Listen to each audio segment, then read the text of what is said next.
So nice of you to join us. Yes. What are we on? Welcome to the digital download. No. It's SalesTV. Oh, so it is. That's going to make the bloopers real. Yeah, well, it certainly is, isn't it? So let's try that again. Good afternoon, everybody, and welcome to... Oh, do you know, I nearly said it again then. It's good morning. It's good morning, Adam. Rob, would you do the honours, please? Clearly, this isn't working for me, is it, today? Good morning, good afternoon, and good evening. Welcome to another edition of SalesTV North America. Rob, can I just ask, are you actually in court? He is in court. It very much looks like you. It's another episode of Judge Judy. There we go.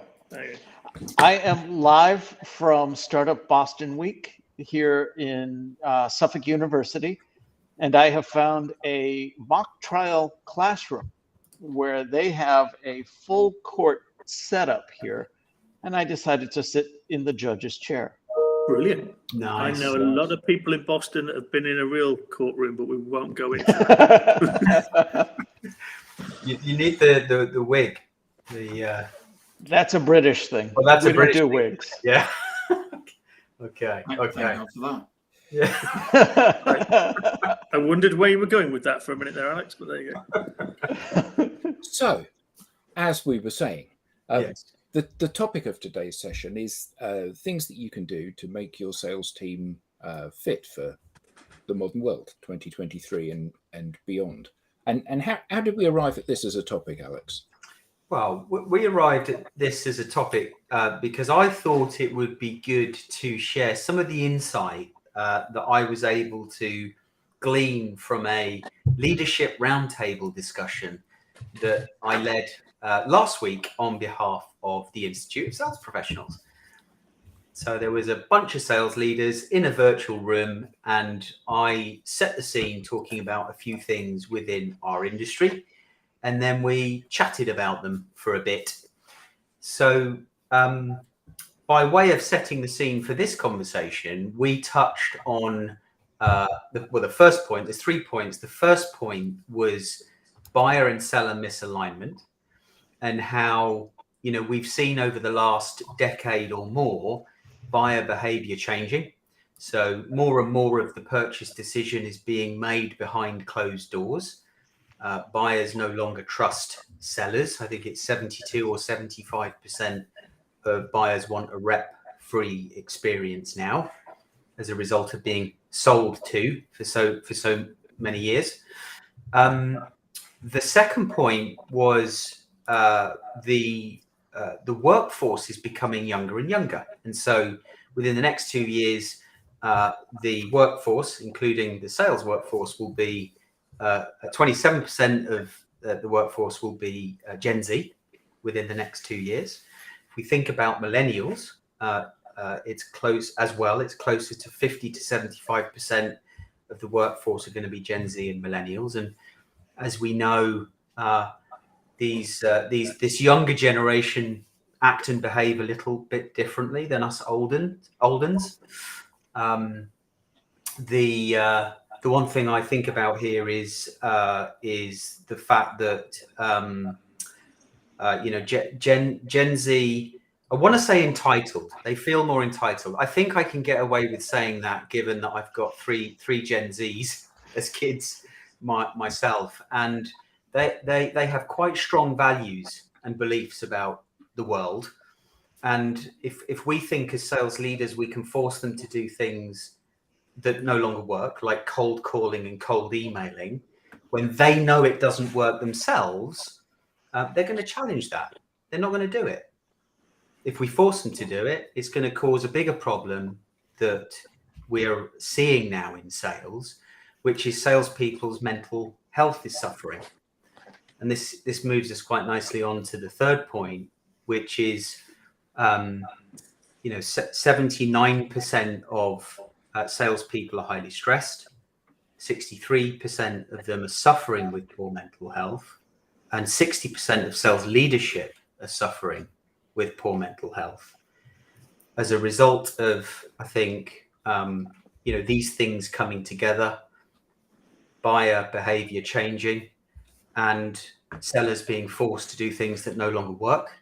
Therefore, they're not generating the conversations and the pipeline that they need to be successful. And so, yeah, I think it all sounds a bit doom and gloom, but there is light on the horizon. So, unless you guys have anything to add to that, we can dig into some of the findings from the discussion. Well, I think that would be a really worthwhile thing to do, because some of those things are quite scary. I've been in the workplace for a long time, but I still feel in many ways that I'm just starting out in the workplace, oddly. And the fact that such a huge proportion of the workforce is going to be a tranche of people that really people of our age can't relate to. Well, only in an abstract kind of way. We're not them. We haven't got the same motivators as them. We can try to understand them, but they've grown up in an entirely different world to us. When we were young, there was no email, there was no social media, there was no cable TV, there was no, all of the things that they have grown up with. We didn't know, and it shaped them to be very different to us. Having all of the answers at their fingertips. Kids at school all having smartphones, so they can proof anything instantly. Creates a very different kind of person, doesn't it? Jesus, mate, you made it sound like an episode of Oliver Twist. Then it's just like all the things you didn't have in. Well, hold on, I'll take my candle and I'll go upstairs.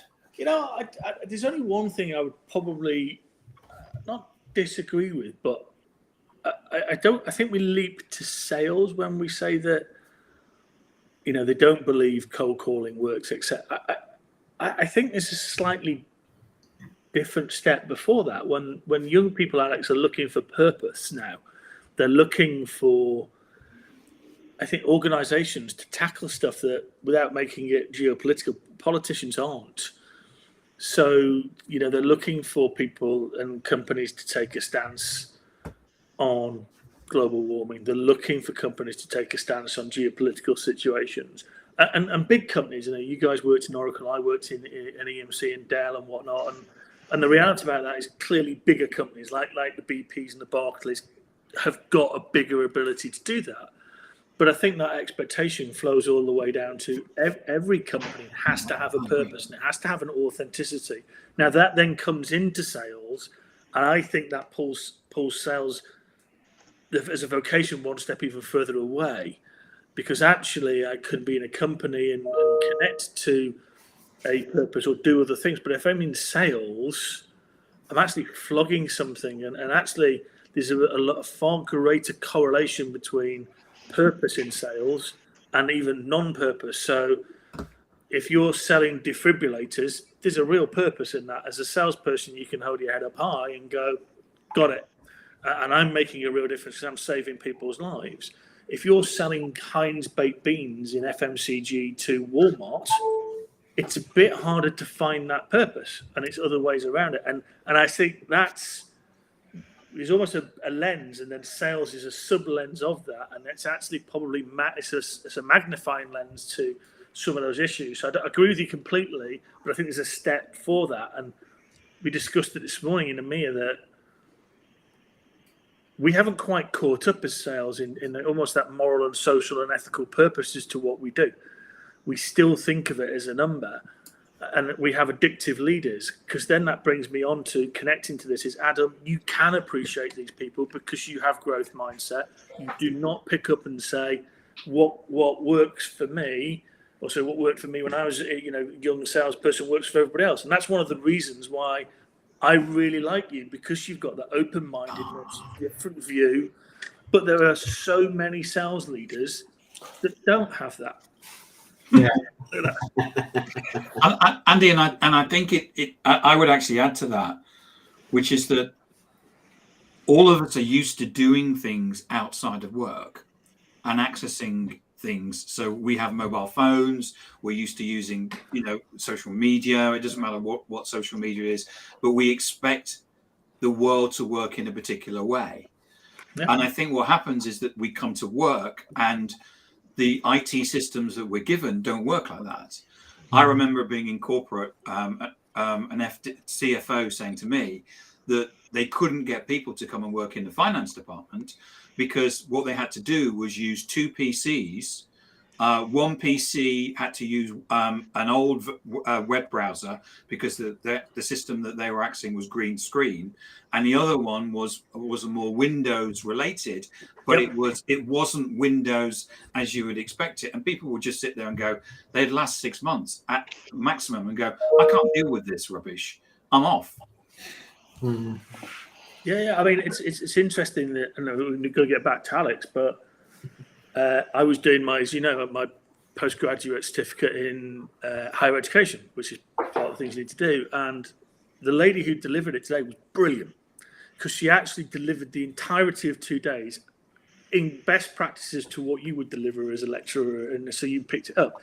But to your point, she actually picked up this, and she showed us all, if you want to engage students, go to Socrative.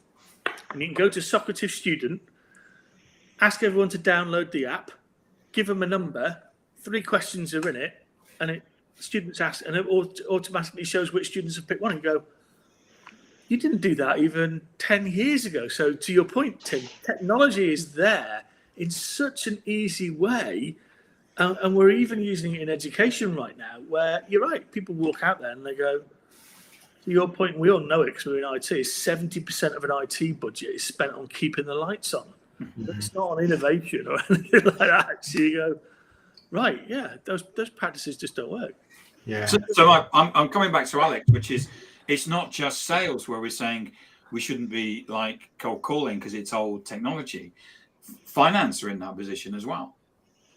Procurement could be in that position as well. There's lots of departments where we're trying to motivate people, but we're not giving them the tools that actually make them, and they know these people aren't turning up and going, I don't know what to do. These people are turning up and saying, I do know what to do. Give me the tools. And if you don't, I'm off. And further to that point, it's not just the younger generation saying cold calling doesn't work. I was coaching a client yesterday, and he had, well, let me say, he had as much gray hair as I have. And he sat down and we were talking about his approach to the market and so on. And he had bought a lead list from someone. And how did that work out? Well, why do you think that is? I don't know. So let me ask you this. If somebody had purchased a lead list and you were on it and they cold called you, would you answer that?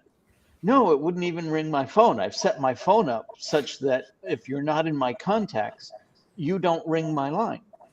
So you don't believe cold calling works on you. Why would you think cold calling works for you? I mean, there was the epiphany. That is absolutely brilliant. Yeah. I think that is linked back to what Alex said, which is buying has changed. And it has, because the one bias that we can all own up to is we're all consumers. And consumerism and how we act as buyers in our consumer hat and identity, we look for markers of trust all the time. But as a consumers now, in the UK, we used to have, if you had a landline, BT would be, offer you a screening service that you pay for, because everyone would be calling you at 6 o'clock at night to try and flog you something. And as consumers, we said, well, no, we don't want that anymore. We don't want cold calling. Well, we all go into business at 9 o'clock in the morning, or metaphorically into business, virtually into business, and we don't then go, well, actually, yes, I'd love a cold call from somebody that's a corporate buyer or a corporate person that's like, yeah, okay. It's a great question here. Let's look at this. Jerry's good comment, Jerry. Yeah. What does Jerry say? Jerry says, on big ticket sales, I question the value of cold calling for my expensive sales professionals. I think you get a higher ROI for them working on the middle and bottom of the funnel. Absolutely. I would say, Jerry. But at the middle or bottom, are they cold? Good question. But I would say, Jerry, if you want to go and get somebody in, and I take my head in my hands with so many social selling experts on the, write them a letter. Yeah, I mean, just do something to be different. But I mean, your point, Andy, is, and you're right. You don't go into work, sit at your desk, and say what I'm looking for is for somebody to cold call me. However, and Tim and I have seen this a number of times, when people do go into work and they do cold calling, so they know that they hate it, they hate being the recipient of it, and then somehow they think that it's okay. And we've seen sales directors say, I'm gonna get my guys to do more outbound calling, and then their phone rings and they say, no, it's a cold call, I won't take that. And they put their phone down. And it's like the irony of it is just beyond delicious. Yeah. Well, and so social selling is about being social. So if it means handwriting a note and sealing it with a wax seal, anything that makes you as the individual stand out and be a little bit different. Alex, I laughed because I was part of that exact conversation this morning. One of the tech founders was speaking with another tech founder, and the founder was saying, I am so happy. I just bought a wax seal with my logo. I can't wait to start sending some letters, because he wanted to stand out. So the fact that you pick up on that, they are actually recognizing, it's time. He's going to write them with a quill as well. Yeah. Dip it in the ink and write them with a quill. That may be, but just the fact that you pick something so random and it's interesting. I did it. I ran an experiment. Someone said to me, "What you need to do with your book is you need to send it to people. They'll read it and then they'll buy off you." So I did an experiment. I sent 3 books out. 2 of them never arrived. And they never arrived because people don't have pigeonholes anymore. Right. So they did actually arrive, because Amazon actually turned up at a reception and said, "I've got a parcel for." First of all, I think they went, it's a bomb, and they probably got the bomb disposal experts in or something. They just, why is some weirdo sending parcels? But there was no way of actually getting the parcel internally to the particular person. Funny. Was it sent to a residence or a place of business? It was sent to a place of business. That makes more sense to me. Okay. Yeah. So go on. Go ahead, Alex. Well, so what else did you discuss, Alex? So we were a relatively small group. There was about 5 or 6 of us, and we talked about, well, what does the future of sales look like? What are we doing? What are we not doing? And there were a few things that came out of the discussion, none of which are that groundbreaking, I must add. But the first... You're being British. You're going to be very surprised with this one, especially given that we're talking about sales, relationship building. Whoa, hold on. That's not... That is groundbreaking and innovative, Alex. Isn't it? Yeah. Isn't it? I think the one thing that we really kind of honed in on was the fact that, we're all focusing on such a small percentage of the market, looking for those people, those businesses that are in market to buy now, that we can qualify. And actually what we need to do is shift our thinking and actually build relationships with people, human to human relationships, so that when they are ready to buy, they actually go to you. That reminds me of another discussion I've been having. This has been a fantastic event. I'm going to do a cheap plug for Startup Boston Week. If you have the opportunity to participate, you can participate virtually as well. So in that way, it is worldwide. But I was having a conversation with somebody about events and networking. And 2 things came out. I'll say this. In the theme of 5 things that will make your sales team fit for the future, here's one I want to add to it. To make your team fit for the future, provide them with social enablement.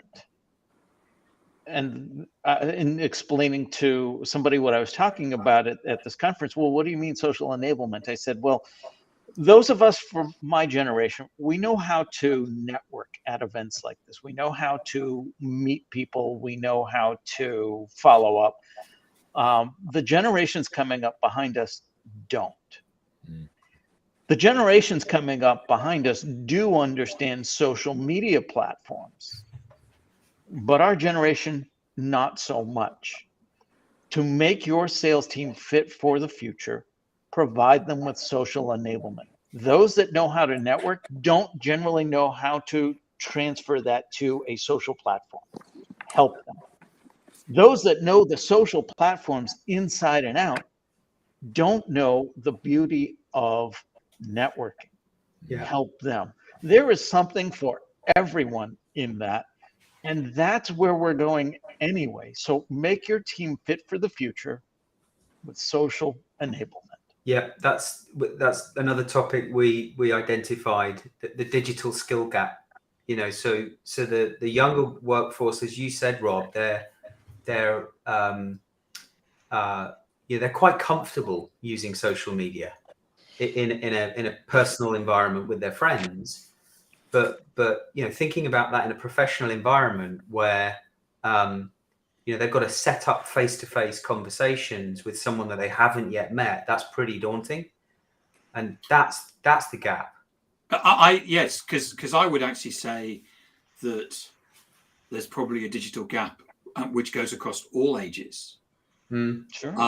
Because COVID is, you know, even my mum, who's 85, uses social media. There's a, you know, she was forced to go online because of COVID. But I've just connected with somebody who is just straight out of college, university.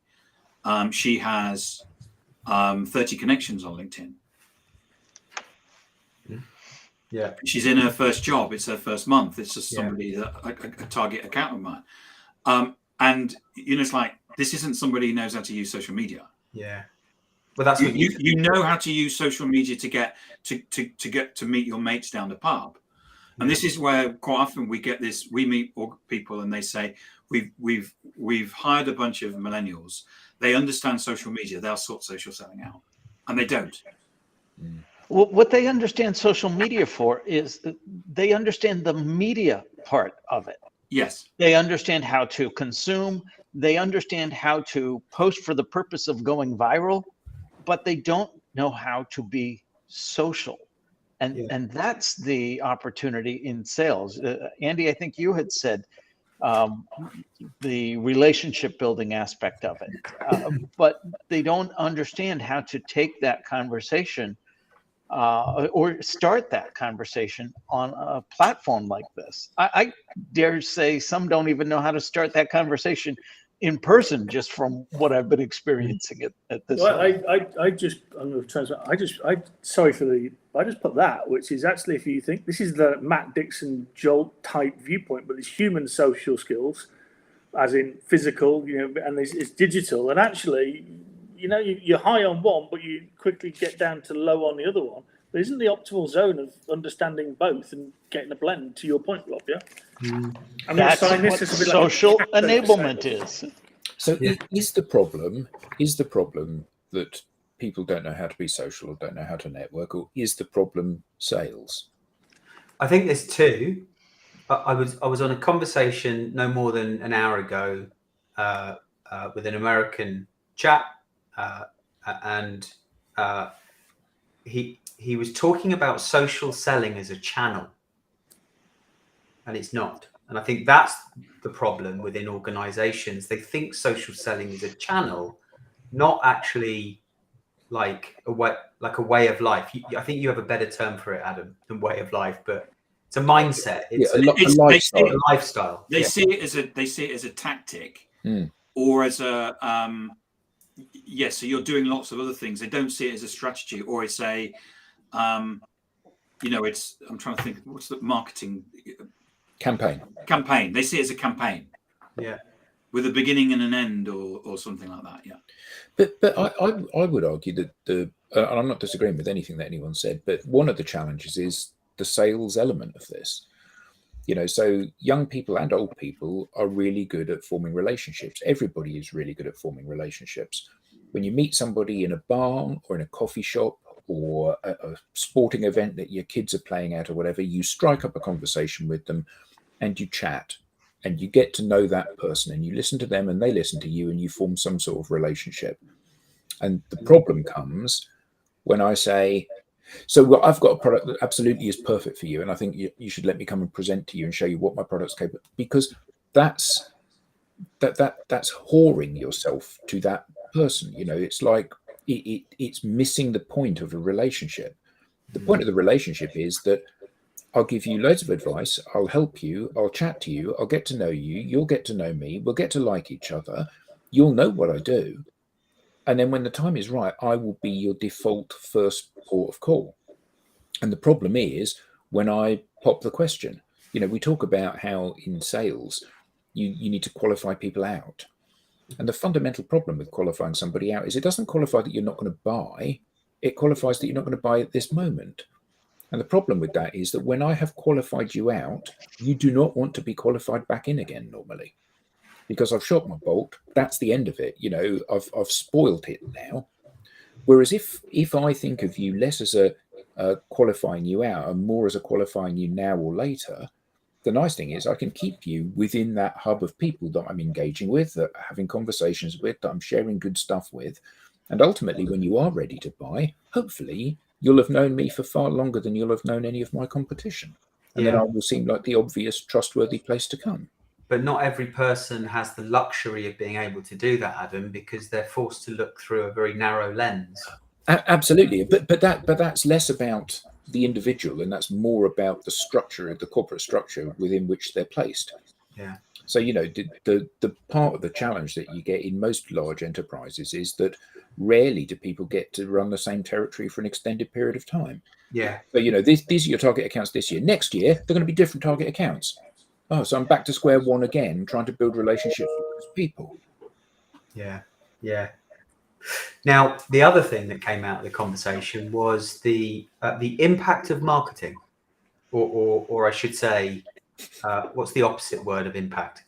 Lack of impact. Lack of impact. Right. Swallow a thesaurus. Yeah. Traditional. Ineffective.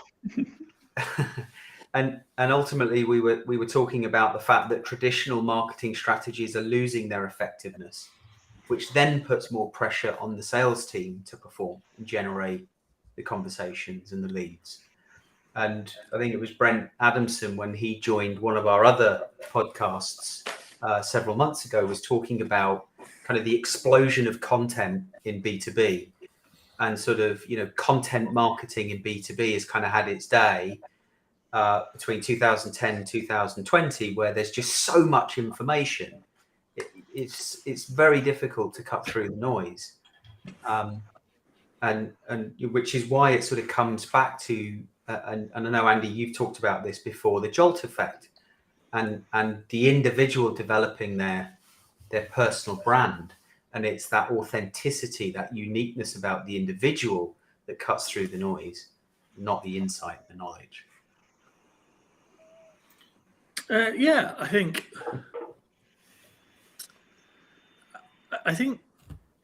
Oh, sorry, I'll say it. We talk about mis-selling. It's the only thing I can think of that if somebody's done something wrong in an organisation, they call it mis-selling. Yeah, we never talk about mis-marketing, and I find it bizarre, and it's sort of light-hearted way. And Rob, please translate this into American. But ATMs in the UK have this thing on top of them called free cash. It's never free. It always comes out of my account. So that's one level of mismarketing. And I don't know about you, but I drive around London or anywhere and look at building sites for condos, and it's like, I've never, ever seen anyone advertise a perfectly adequate apartment. They're always luxury apartments. Luxury apartments. Yeah, and you go, and I'm trying to make it lighthearted because the reality of it is everything's superb, and it's like, therefore, it's almost like the superheroes, isn't it? It's like, if everyone's a superhero, then no one's a superhero because everyone's at the same level. Yeah. Andy, I'm laughing because in the last marketing class that I had on Friday afternoon, I delivered exactly what you just said. The topic was setting expectations and customer satisfaction. And the example I used was exactly that from The Incredibles. If everybody is super, then nobody is. But along the lines of setting expectations, right out of the textbook, it said you want to set expectations slightly above what the customers are looking for, but not so far above that in order to deliver it, it would be too expensive for the business to do so. Also, it went on to talk about how customer satisfaction is anchored in those expectations that you set. And if you're setting the wrong expectations, then your customer satisfaction is going to be diminished. So to your point about the free cash, I imagine that is withdrawing from the ATM without paying an additional ATM surcharge. Yeah. Yeah, Well, I said you can. What's that? I was going to say, if you pick up Andy's cash card, it is free cash. Just saying. Yeah, that's true. But if I said to you, no, surcharge free, okay, but free cash, now I'm in. Especially if you're putting these like outside the bar where maybe I've had one or two and my decision-making capabilities are diminished. Yeah, but we come from IT background. To your point, Adam, if you took a black kind of board pen and took out, the uniqueness of most marketing spiel for most big companies, whether it be banks, whether it be IT, whether it be professional services, 70% of it's pretty much the same. Oh, yeah, So and more besides. But Yeah. if therefore, here's the problem for that Alex is pushing out, which is I agree with violently. If people are holding out salespeople from being the trusted advisor or uncovering the unknown problem and relying on a bunch of the Internet of Everything messages that are 70% alike, are we surprised that most things end up in misdiagnosed self-diagnosis and no deal? Yeah. So it isn't about actually just it's a problem for salespeople. It's a problem actually for marketing people as well, which is actually here's a concept. Why don't you spend all your money on credential marketing, which is this is the impact we had on customers, and you look a lot like this customer, so maybe we'd have that positive impact on you. Yeah. Isn't that the problem though with all technology organizations? They're leading with the prescription before the diagnosis. Most technology companies, Alex, are product driven. Yeah. But also not even to your point, Tim, though, they're not even translating in that. So when I used to work for a well-known one, the engineers would be really excited because they go, oh, I bought out a disc that goes twice as fast. And but it goes twice as fast. Got it. But what does that mean for a bank? Well, it goes twice as fast. I have a friend who worked for a manufacturer like that one, a Japanese one, and the technical people said we've got a disc that goes faster at half the price. You need to go and talk to CIOs about it. And he went, really? Do you think the CIO is interested about how the disc is gonna? Oh yeah, that's really exciting. No, they're not. Yeah, we always had one in Martech, which is it's real time. Okay, what are the real time use cases? What do people really want to know that Big Brother's watching them because you've sent them a marketing message as soon as they've landed on the website? Yeah. There was a big CRM vendor that had it down to I think it was 15 or 30 seconds. So you get an email and a call pretty much instantaneously. No. And I remember saying to the agent, I said, do you not think this is a bit creepy? He said, no, not at all. I said, really? He said, yeah, but don't tell anybody. So I think you need to pass some feedback. Yeah. But that's the thing, isn't it? It's like just because you can, it doesn't mean you should. And I think that to your point, Andy, everything is homogenized out there because people are looking for greater and greater expansive ways of describing what it is they do. You know, nobody is third best than a little bit expensive, ever. Everybody is market leading. Everybody is customer focused. Everybody is all of these things that are hygiene. And, you know, we're customer focused. We put our customers first. Well, I would hope you would. I would hope everybody would. Surely that's the point of being a customer in a customer business. But yeah. So I've got a great mate who used to be the global head of recruitment at IBM, and Kev is just hilarious. And he said, and this is a LinkedIn thing, but it's linked people, salespeople advertising themselves on LinkedIn. So we then talk about brand. We talk about making yourself appealing.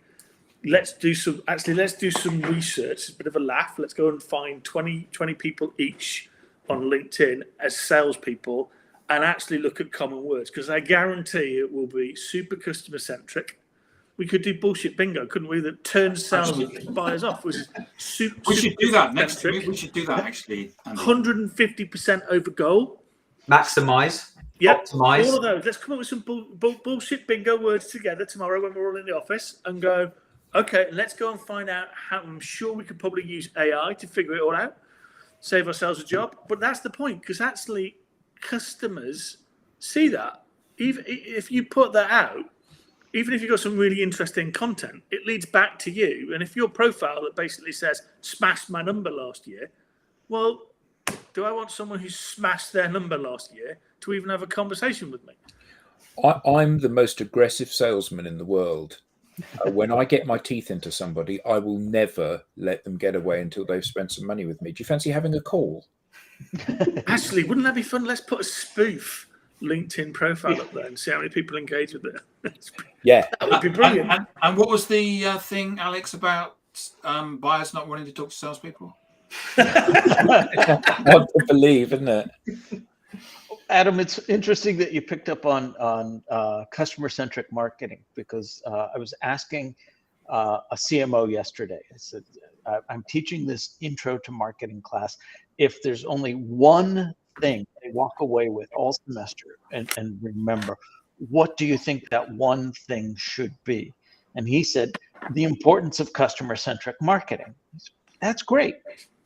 But that didn't even exist when you and I were studying our undergrad, did it? Oh, no, I suppose it didn't. So we've gone from something that doesn't even existing to now we seem to be getting it wrong. How do we fix that? Or do we fix that? Or do we move from that?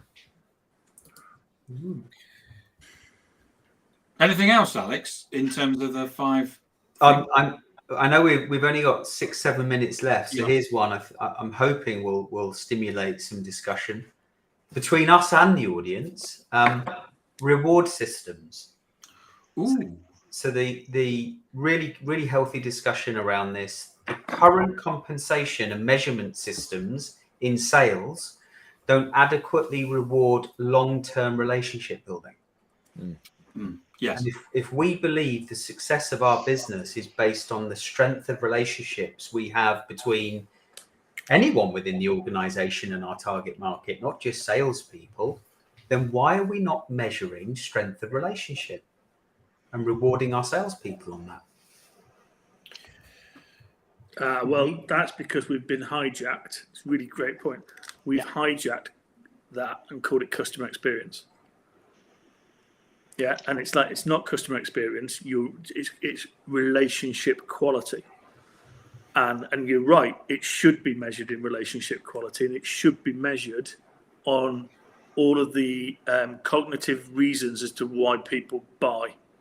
Trust 52% plus, empathy. There's 5. We can share them on a later one. Go through that. And the reality about it is that when you try and explain that to people, they go, no, I'm going to get a customer experience survey out there, and I'm going to get a, what do they call it? NPS score.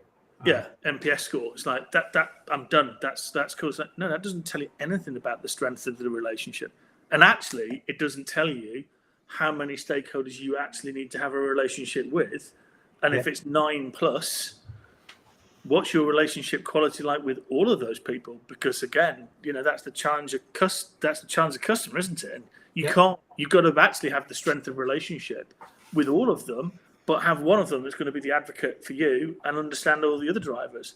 And that's adaptive selling.